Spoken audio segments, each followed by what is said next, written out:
Attorney, regardless of how you define the opposition, what should be the objective of the opposition in 2022? Well, the objective of the opposition, because first you have the premise that this is a very different election.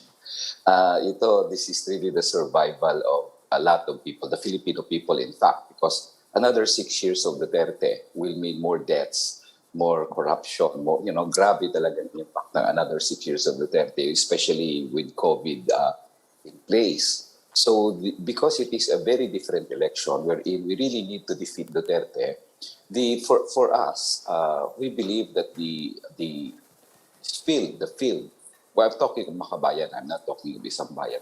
The field for a unified opposition should encompass all candidates who are genuinely running against Duterte or Duterte's candidates. So yes, that's what we believe in, because we think what is important now is that the candidate is in the best possible position to defeat Duterte's candidates in 2022. Pero sir, would that include people like, for example, Ping Lacson, whose record has been questioned by human rights groups as well, and other candidates like Isko Moreno and Manny Pacquiao, who apparently were supporters at the start of the Duterte administration? That's a question that's been asked time and again. I'm wondering if there's been a rethinking of the answers to that. Yes. Well, kami sa Makabayan, we've always mentioned that there should be a unified opposition, and we're calling on VP Leni Robredo and Isko Moreno and Manny Pacquiao to discuss and unite. No? Actually, I don't know, but I think medyo kahawig yung opinion namin ni Vice President Leni in that sense. I hope she doesn't mind, because I think what she's also searching is a unified opposition that is in the best position to defeat President Duterte. So, yeah, included sila, we've always mentioned that included sila Manny Pacquiao and Isko Moreno sa field na pagpipilian. Parang hindi ganyan ang opinion ni Senator Trillanes. Senator Trillanes thinks na napaka, in a way, defeatist, ng pananaw na pagka hindi nag-unite ay mananalo na naman si Duterte. Ano masasabi niyo ron? Hindi ba may punto rin siya ron na parang he said it in the cheeks actually. Yeah.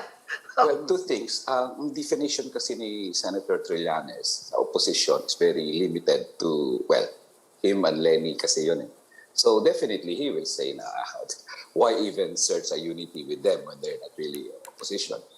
Second na yung second na point dyan, defeatist, I don't see that point eh. Bakit I don't know what he means, no? That's defeatist na parang hindi mananalo pag yes. I don't understand. Na parang you need to unite in order to defeat. I think this might delve into.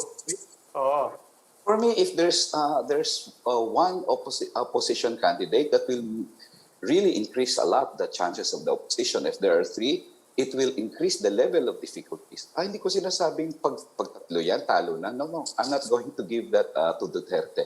I think Duterte's popularity is going down. I'm just saying it will increase the level of difficulty.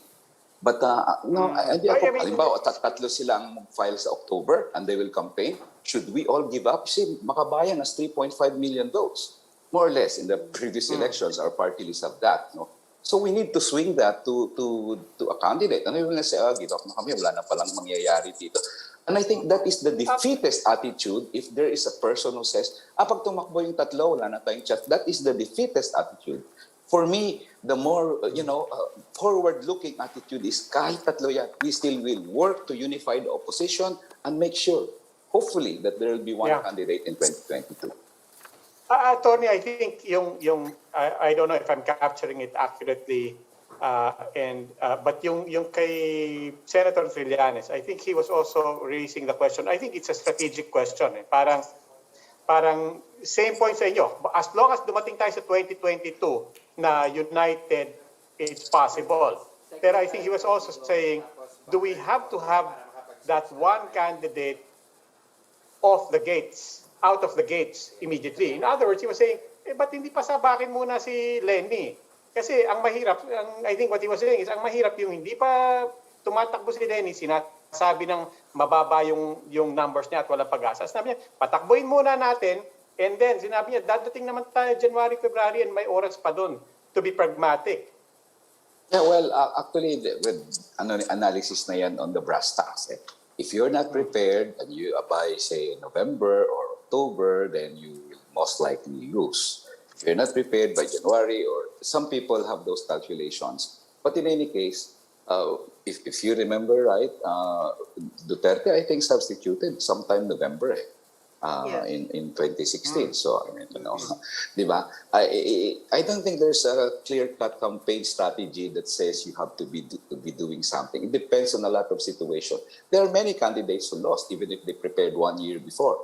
So sa akin, I wouldn't push Vice President Leni Robredo just because there is this idea that if you don't prepare now, you're going to lose.